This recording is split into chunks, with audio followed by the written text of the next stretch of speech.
I was buzzing for the next session. I just could not wait for it to happen because you're meeting the people. They're all dealing with all these illnesses. It starts off with laughter, joking, and then they get down to the serious stuff. And even during the serious stuff, you're talking about it and you're laughing and you're saying, well, did you do this? Can you do that? It's an amazing experience, and I would recommend it to anyone and have done so. Hello and welcome to HSE Talking Health and Wellbeing. My name is Eamon Keogh. Today we're talking about the HSE Living Well programme. Joining me today are Tommy, a participant in the programme, Liz Cox, a Living Well leader and a former participant of the programme, and last but not least, Mary Going, a HSE Self-Management Support Co-ordinator for long-term health conditions. Mary, can I start with you? Could you briefly tell us what Living Well is about? Eamon, thank you so much for having us on this podcast today. We're delighted to let you know about the Living Well programme. The programme is a free HSE group self-management programme for adults aged 18 and older who live with a long-term, also known as a chronic health condition. The programme supports people to develop the skills and confidence to live well with their health condition. It's delivered in person or online over 6 weeks. And Mary, when you say long-term health condition, would you mind just telling us a bit more about what they are? So a long-term health condition or chronic health condition is one that can be treated and managed, but usually not cured. And examples include asthma, chronic obstructive pulmonary disease, diabetes, heart conditions, multiple sclerosis, and many other neurological conditions and other long-term health conditions. Being diagnosed with a long-term health condition usually has an impact on a person's life, and they may experience symptoms such as pain, poor sleep, fatigue, disability, low mood and depression. And the challenge is to live as well as possible given the difficulties that a person with a long-term health condition can face. And this is where self-management comes in. Mary, what does self-management mean? So self-management are the tasks that an individual with a long-term health condition must undertake daily to live with the condition. It's about monitoring signs and symptoms. For example, if you've got diabetes, you may be monitoring your blood glucose levels, or if you've got asthma, you may be monitoring your peak flow levels. And then it's knowing when to seek for help and from whom to seek that help. It's about remembering to take your medication at the correct dose and at the correct time and adjusting it if it's appropriate. But it doesn't happen alone. You're not going it alone. You're doing it in partnership with your healthcare team. Okay. Tommy, I might come to you next. You're a former participant in the programme. I am indeed, yes. Would you mind telling us a little bit about your long-term condition? No problem. First of all, I'd like to thank you for having me in here today. I got a disease called HSP, which is hereditary spastic paraplegia. It's a wasting of the lower muscles and nerve system. And I had this disease for 6 years, and then I finally had to give up work after a fall in my home. And I discovered that I needed to go in and get this into the neurology clinic to get this sorted out. So I went in and they told me what I had, and I came home and I was devastated for the first 6 months. That must have been really hard. It was really hard. Yeah. How about your family as well? Well, my two brothers, they discovered have that as well, because one lives down in Cork and he goes to the Cork Hospital. My other brother lives out in Donabate and he goes to the Beaumont Hospital. But I've been in St. Vincent's Hospital and they've done all the tests on me. And myself and the two brothers, we exchanged notes and the whole lot, and we made it possible that the people that are looking after us will share the notes. So there's no problem with that, you know. And when you got that news initially, how do you process that? It's so hard because you don't expect, you know, you're flying around all your life, working, not a bother on you. And then all of a sudden, you can't do anything. And I was really, really in a bad place. I didn't want to do anything. Didn't want to talk to anyone. Didn't want to have anything at all to do. Just sit down in a corner. And it was just horrible. Yeah. And who did you talk to, or how did you deal with it? What happened was I was doing physio with the physiotherapist up in Dalkey, and she recommended Living Well. And to be honest, I was saying, I won't be interested in that. What would I do? But anyhow, my wife persuaded me to ring the girl, and she was lovely, and she explained it all to me. So I went online because it was during the COVID period, and went online, and wow, what a difference it made. I mean, I was talking to people that had worse conditions than I had. Yeah. And they were dealing with it. And it was so incredible just to see these people, like all different ages from all different parts of the country. Yeah. And I got a confidence then by just meeting the people. You know, that was the start of it anyway, like, you know. And Liz, would that be common, you know, in terms of people signing up for the program or hearing about the program? Where would they generally find out about Living Well? Well, Living Well, most people would actually possibly hear about it from GPs or public health nurses or physiotherapists. So there's a range of medical professionals that would have knowledge of the program. But you might also hear about it through support groups, or it could be posted in pharmacies, you know, around town. So there's all different ways that people would hear about it. Right. Okay. And Mary, would you like to add anything to that? Yeah, so people can self-refer to the programme as well as be signposted to the programme by their healthcare professionals. So we are trying to build it into the pathways of care for a variety of conditions. Yeah. But people find out of it through a number of avenues, as Liz has mentioned, through their healthcare professional, through voluntary organisations, through posters, through presentations, through active retirement groups. You know, people can self-refer to the programme. Okay. And when you say self-refer, how does somebody go about doing that? So people find out about the programme, as I said, through posters, but they can find out more information if they go to hse.ie/Living Well, which is our webpage. Yeah. And on that webpage, they'll find out the list of the coordinators who are delivering the programmes in their areas. So if they give the coordinator a call, the coordinator will give them information about the programme and enrol them on the programme if they are suitable. And Tommy, just getting back to you. So you signed up for the programme, and how did you feel initially when you started the programme? To be honest with you, I was scared stiff. Yeah. Because for most of my life working, I was always meeting people. And like I did a bit on the computers and the whole lot. But actually sit down in front of a laptop, I was so scared. And I'd never felt like that before. Yeah. You know, never. Yeah. But you stuck with it. Well, to be honest with you, the people were so welcoming to it. I just sat there, and all of a sudden you relax. Like, because there's other people, I know they're not in the room, but it feels like they're in the room with you. And the leaders were fantastic. I mean, they ask you questions, but it's not like drilling into you to find out really everything. It's just to know how you're feeling, how you're getting on, what do you do today, and the whole lot. And it was just mind blowing to meet these people. And again, as I said earlier, to see so many people with so many different illnesses or injuries or whatever, and they were so positive. They were just so positive. That's one of the first things I got out of the whole lot was positivity. I really am so positive now that I don't look back. That's great. Yeah. And you just mentioned there about what you got out of it. What other things do you think, did the program help with? Well, I tell you, they during, I don't know whether I'm describing this right or not, but they give you a list of activities for 6 weeks that you do. And in it, there's a thing called Toolbox, Self-Management Toolbox. And that was just, it's physical activity, which I'd gone off the boil completely. We used to do exercises some days, and that got me back into thinking about going for walks and going to the gym and then getting out and meeting people. Of course, you couldn't do much of that during the COVID. So it was just that. But the toolbox, problem solving, medication. Okay, just looking at my medication, I had a problem that I take 17 or 18 tablets a day. And the problem was that I just get up in the morning, take them out of the box, take what I had to take and put them away.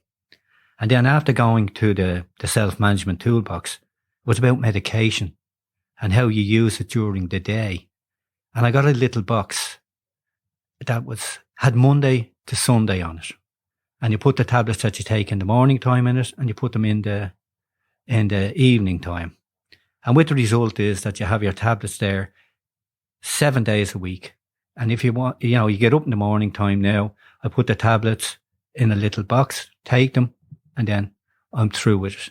And then there was other things like, physical activity, getting out walking. That was, years ago, I used to think, walking, it's all right. I'll do a bit now and again. Now I walk as much as I can. And I just love it. And it's just being positive. That is the main thing about it all. Being positive and looking and sharing your problems or your aches and pains, for want of a better word, with other people. It's just, and this Living Well program has really done it for me. Liz, I might come to you. You're a former participant in the program as well, and now you're a Living Well leader. Could you tell us what a Living Well leader does? So a Living Well leader facilitates the program for 12 to 15 participants if it's a face-to-face program, or 10 to 12 participants if it's an online program. And it really is just facilitating, because a lot of the information comes from within the group. The program is extremely well designed, with activities laid out, leading naturally one to the other. But it's also quite an interactive program in that there's an awful lot of wisdom in the room when you have a group of people who are living with long-term health conditions. And so that wisdom is shared among the participants in a really nice, friendly way. Yeah, very good. And you said it's structured. So could you give us some examples of the type of things that you cover in the 6 weeks? It is quite structured. I suppose, just to tell you a little bit about the program, it really is all about teaching people about what's called the symptom cycle. And the symptom cycle is a range of symptoms such as fatigue, pain, poor sleep even, shortness of breath, physical limitations, low mood and depression, and even difficult emotions. And these symptoms can often contribute to each other. So it can become a vicious cycle. And the program itself then introduces to the participants what's called the self-management toolbox. And this is a range of mechanisms and skills that people can work on over the course of the 6 weeks program to help break the symptom cycle, so that people can, and once you break the symptom cycle, the symptoms lessen and interact less with each other, and people are feeling better. I see. And was that your experience, Tommy? Just, going back to that symptom cycle? Definitely. It was so positive, the attitude on it. And like, you go from physical activity to even your sleep pattern. And we went through everything on the course. As I said, it was all done online, and they went through everything. And it was just fantastic. Yeah, very good. Liz, just, I suppose, talking about that journey that people go through. I mean, Tommy described it there about, being nervous logging on initially. But I suppose in your experience, when people actually make the call or the decision to join, how have you found, them progressing through the course? Well, it's a complete range of people that join the program. I mean, the program is designed for anybody 18 and above living with a long-term health condition. So there's a broad range of people, very diverse mix of people. And it's interesting because I speak to potential participants to discuss the program, just to make sure that the program is what they want to do, because it's really all about the participant. And some people are extremely nervous and don't know that this maybe will work for them. And some people know exactly that this will make a difference to them. And so it's all about helping them to understand what the program is about. And on the first day, it's really interesting because when you have a bunch of 12 to 15 participants in a room, some people are very nervous and other people aren't so nervous. But it's such a well-designed program. People become very comfortable very quickly with each other. And it's my experience in the programs that I have led is that even after the first session, people have already become comfortable with each other and are willing to share experiences and coping mechanisms with each other. I see. You sound very passionate when you talk about the program, and even just describing their journey. Why did you decide to become a leader after, I suppose, going through that program yourself?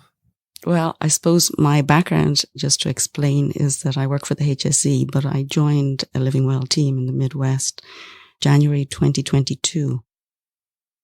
And as part of my job, I was supporting the program. But as part of my job, obviously, I had to become familiar with the program itself. And I did a lot of reading on the research that went into the program. And my curiosity was piqued because I myself am living with a long-term health condition. And I thought maybe the program might suit me. So I attended a program in February of 2022. And I can quite honestly say I really enjoyed the program, which was a very pleasant surprise because it's a serious topic, living with a long-term health condition. Yeah. But it was so enjoyable. We had a lot of laughs while dealing with all of these quite serious issues and learning the skills to manage well with these conditions. So I looked forward to it every week. The time flew by and I was really sad because I felt that I had bonded with the people on the program. Yeah. And after I was back in my office, I decided that it was something I'd like to do. So I decided to become a leader for the program. Very good. And Tommy, sorry, just on that bonding point, or, just I suppose to talk about that for a minute with you, did you find you got closer to people as it went on? Most definitely. I know you're sitting in front of a laptop and you're talking to people, different areas and the whole lot. But after the first session, you find, I was buzzing for the next session. I just could not wait for it to happen because you're meeting the people. They're all dealing with all these illnesses. And yet they're talking, it starts off with laughter, joke, and then they get down to the serious stuff. And even during the serious stuff, you're talking about it. And you're laughing and you're saying, well, did you do this? Can you do that? It definitely is like dealing with the whole thing is just, it's an amazing experience. And I would recommend it to anyone and have done so, and would keep doing it because it brings you out of yourself as well, that you can deal with your own illnesses when you see other people are dealing with what they have. And to be honest with you, some of their illnesses I'd never even heard of. Yeah. And they're dealing with them. And so keep going. Yeah. And Mary, we talked a lot about, Tommy and Liz have talked about the structure of the program and, how effective it is. I presume that's not by chance. A lot of work has gone into the design of the program. Do you want to talk to us a little bit about that? So the Chronic Disease Self-Management Programme was developed in Stanford University in the 1990s. The programme has been delivered in Ireland under a variety of names and through a variety of organisations for many years. But in 2019, 6 community healthcare organisations applied for funding from Sláintecare and were successful in their application. So the programme has been running out under the brand name of Living Well since then. So with the onset of COVID-19, we couldn't deliver it as it was designed to be delivered in community centres. So we adapted it for online delivery, and that was very successful. But as restrictions have eased, we're now returning to in-person delivery, while at the same time continuing with the online version given its success. Can I ask you, Mary, is it the same? You're saying it's adapted, but I presume it's the same program for face-to-face or if you're doing it online? It's the same program, but it's delivered via an online platform. So the program is delivered for 2.5 hours a week over 6 weeks. With the online version, there is an additional session 0, and we do that to make sure that people can get online and are happy to be online. 2 trained leaders deliver the program, and at least one of them has a long-term health condition themselves. So they deliver the program from the perspective of somebody who knows the challenges and understands the difficulties of living with a long-term health condition. I think it's really important that, having another leader who's been through the program, it's nearly like they're walking in the person's shoes, so they really understand what the person is going through. And the research has shown that people, really value the fact that leaders live with a long-term health condition themselves. Not only are they talking the talk, they walk the walk. They know what it's like to live with pain or illness or disability. And that's a really important aspect of the programme. Yeah. Can I ask about any evaluation that has been done about the programme? So the programme was evaluated independently by Trinity College in Dublin.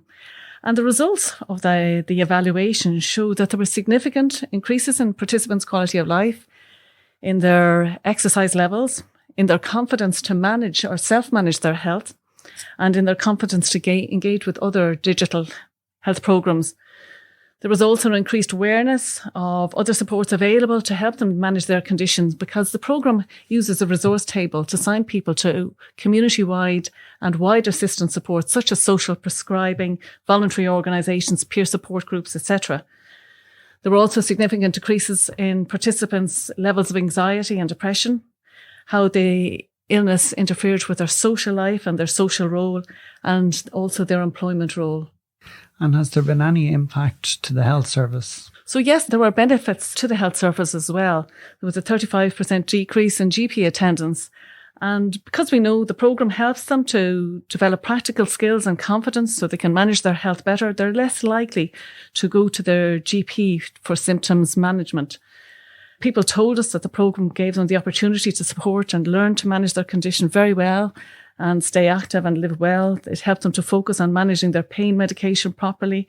It helped them to stay in control of their illness, having learned the self-management tools over the 6 weeks of the programme. Very good.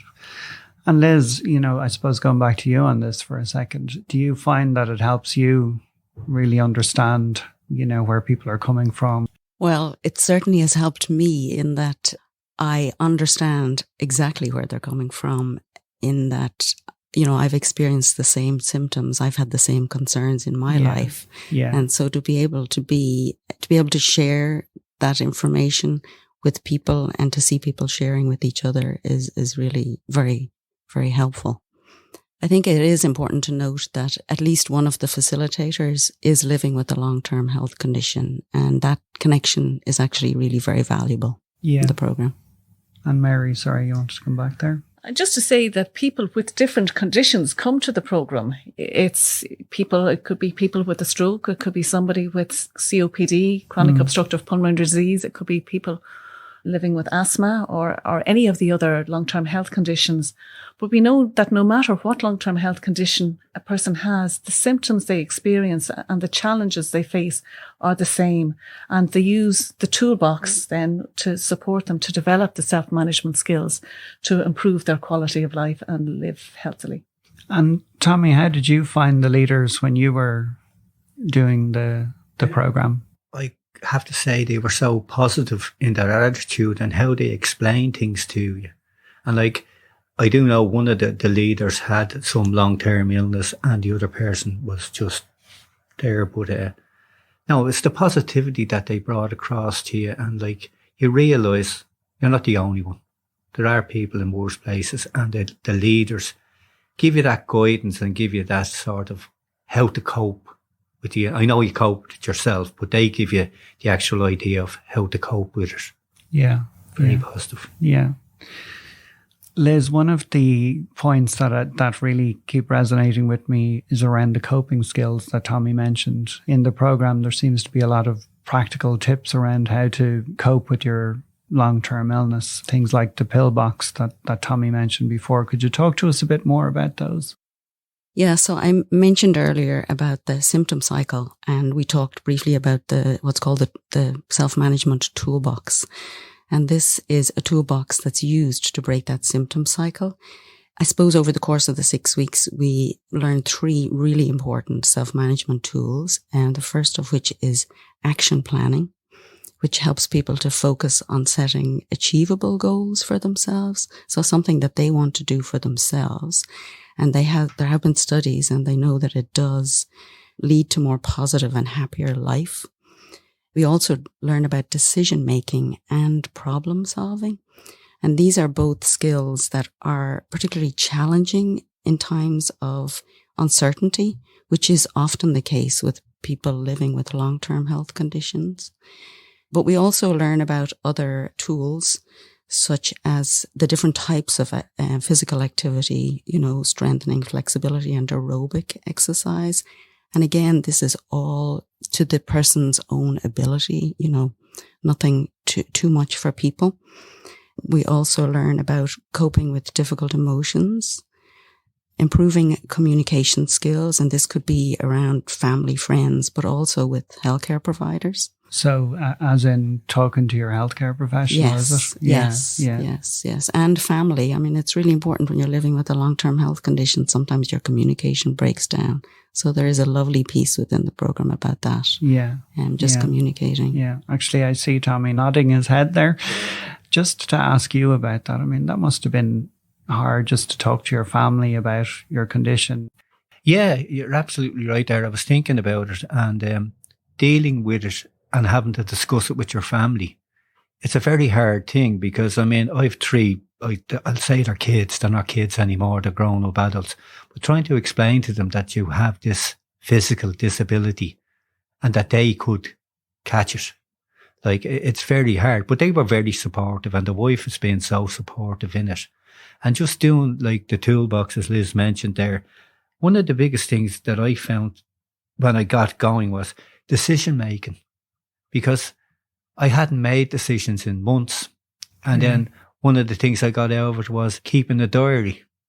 Right. Like for my sort of health appointments, like with the doctors and the physio, you know, things that you wanted to do. And then getting out more to meet people.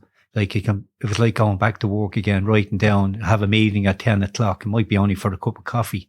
But all that type of stuff and understanding your emotions. Yeah. And then the final thing was the communication skills. Because when you're dealing with people and people ask you about your illness, at the start, didn't want to tell anyone. I'm grand, don't be. But sitting around, as I said, the table with the people and you realise they're telling you what their ailments are and how they're coping with it. And you learn to tell. So if people ask me now, oh, did you get your hip done? I had to tell them straight out, no, I got HSP. And they look at you. Yeah. And you say hereditary spastic paraplegia. Yeah. And it's not that you're looking for sympathy or anything like that. You're just telling them how you feel.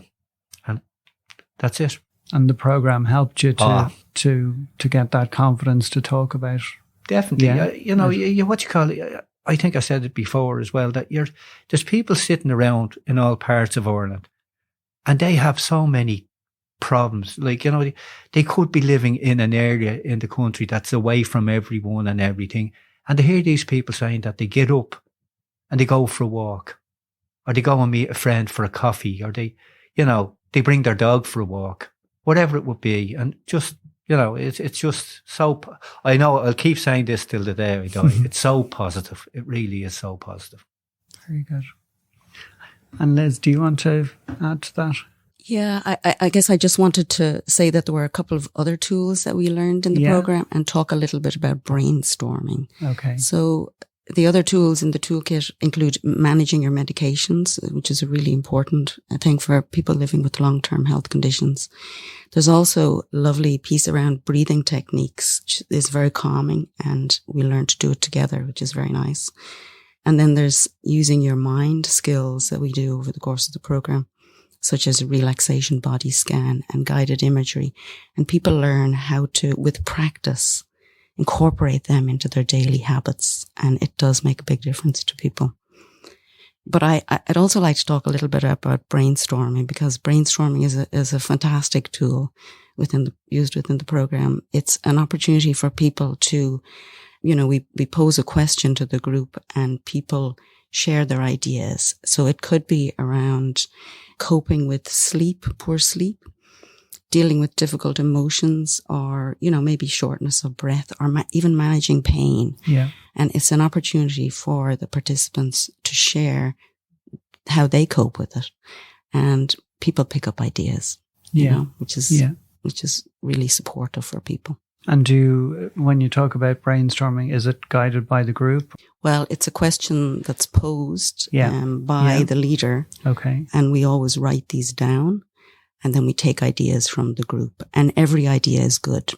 Every idea is put up on the board. Yeah. And people take what they want from it. Can I just say that just from my perspective, having attended a program and also as a leader of the program, the peer support aspect of the program can't be measured. It's absolutely huge to be in the room sharing your story with people who are going through similar situations. And there are bonds formed between people. And when the program is over, oftentimes people stay in touch, maybe via WhatsApp groups as a group, or maybe as individuals. And then sometimes they don't stay in touch, and that's okay too. And are you still in touch with people that you... I am. From my original program, really? we still have a WhatsApp group going, and it's lovely to be a part of it. And they're all over the country, and I love being a part. Yeah. Tommy, for yourself, did you find that did you keep in touch with anybody or? Not really. The lady, Triona McNamee, I kept in touch with her a bit. Yeah. But no, I went back and started meeting with people that I hadn't seen in a long time, and, you know, getting out socialising, like, you know, meeting for coffees and all that. I suppose I would have liked to keep in touch with them, but, you know. Yeah. It sounds like, though, it gave you the confidence to go out and I suppose, you know, reconnect with other people and talk to them. Basically going and meeting the people that I hadn't seen in a while. And these people knew I had an ailment, so you didn't mind talking about it and the whole lot. So it was grand. And I have one very good friend, Miles is his first name. He has been super, meeting up and keeping in contact. And of course, my wife has been so supportive. She's been brilliant. And the family. So no, you know, I've kept going. Yeah, very good. Tommy, did your doctor see any difference? My doctor's, my personal doctor, Dr. Marmion, he's our GP. He's been fantastic and keeping an eye on me and checking up. And also the doctors in St. Vincent's Hospital, Professor McGuigan and Professor Tuberty, they were so positive in all their attitudes, and like they pass on the information. They know everything that's going on. And they've said that my walking has improved a bit. And again, my attitude is great, that I keep doing the gym and the whole lot. So yeah, very good. Did you find the program helped you talk to doctors and you know, your consultants? Yeah, well, because basically I told them that I'd gone to the Living Well program, and they asked me what it was like. Yeah. And I said, it was very positive, and that I can discuss things with you. And then when I had to go and get these blood tests, they told me I have to discuss it with my family. And like, immediately, because of, well, I'll put it down to the Living Well program, I made the decision. I want to know what's coming. Like they tell you, they can, from these genes tests, you can have, they could discover cancer, they could discover, you know, diabetes, which I have, all that type of stuff. And it gave me the confidence to actually say, I want to get it done. And I spoke to the wife, and she said, well, if that's what you want to do, that's fine. And they told me also that I need to speak to my kids. So 2 of them are in Australia. I rang them, and my daughter lives with us. I told her, and they all said, well, Dad, if that's what you want to do, go ahead and do it. So, you know, I can discuss it. I don't feel embarrassed about it where I used to feel before. I can speak openly about it. And if a person asks me a question, I'll tell them. Very good. So, Mary, Tommy was talking about having a conversation with the doctor and the consultant about living well. The healthcare professional is a really important avenue, you know, or signpost to this program. That's right. So participants have a number of ways of enrolling on the programme. But we know that if a healthcare professional signposts a person to a programme or a service, they're more likely to take part in it. So it's really important for healthcare professionals to be aware of the programme and to signpost their patients who live with long-term health conditions to it. And they can find out information about it on hse.ie/living well. We are, you know, hoping to build it into the pathways of care for long-term health conditions. And, you know, it is, you know, really important that healthcare professionals know about it. And what's next for the programme, Mary? So the programme has been mainstreamed in the 6 community health organisations that received funding. It's also delivered in other areas with local funding. So details of upcoming programmes are available on the webpage, hse.ie/living well, where people can contact their local coordinator or the coordinator in the area nearest where they live to find out about the programme and to enrol onto it. And you were saying it's delivered both on a face-to-face or online? It is delivered in both online and face-to-face now. We are just starting to go back to face-to-face, but we will continue with the online delivery given its success. Okay. And if someone isn't in a particular county or area, I presume they could sign up online. And absolutely, and because it's it'll give them that online. access. We've had people on our program from Donegal and Cork and different parts of the country, and we're based in Dublin. But because it's online, people can join from outside the area where the program is being delivered. Can I ask, Tommy, how did you find it being online? Excellent. It was very, you felt like you were sitting in the room with the people and able to give your opinion, and talk away. And it was so helpful, really was. So online. And it's convenient, I presume, as well, as that you can... Yeah, you're at go and have a home. cup You're of in tea. your own space. Go and have a cup of tea or coffee. No, you have your own space. Yes, you're with the other people. So it is good. It is good. And as I would have loved to be able to go to the all meeting together, because the people I'd met on the system were brilliant. Yeah. And Liz, do you deliver it both face-to-face and online? I deliver it face-to-face. Face-to-face. Yeah, but I probably will be doing it online as well. Yeah. And we have done it in the past in our area online. Yeah. So both Okay. will continue. Okay. And Tommy, can I ask what's next for you in terms of you've done the program now, and do you see yourself carrying on with the skills that you've learnt from the program? Most definitely. When we were doing the course, and at the end of it, they asked us to write down your vision for the future. Now, this was in 2021. So I wrote down my things, and my points were: don't look back, kind to myself, think positive, don't blame myself on all things that go wrong, realise that you can't fix everything, realise that I may not be able to do all the jobs I used to do, but some I can, but a bit slower rate. Take time to relax. Enjoy life. A very important one, this is: be true to myself. Have my goals and try to achieve them. Aim for future goals. And I had this written in: when the pandemic is over, get involved in all activities I was involved in, which was bowling, walking, football. Meet up with friends. Keep saying my prayers. And I have to say, I've stuck to these, and that's where I am at the moment. So I keep going forward and thinking positive.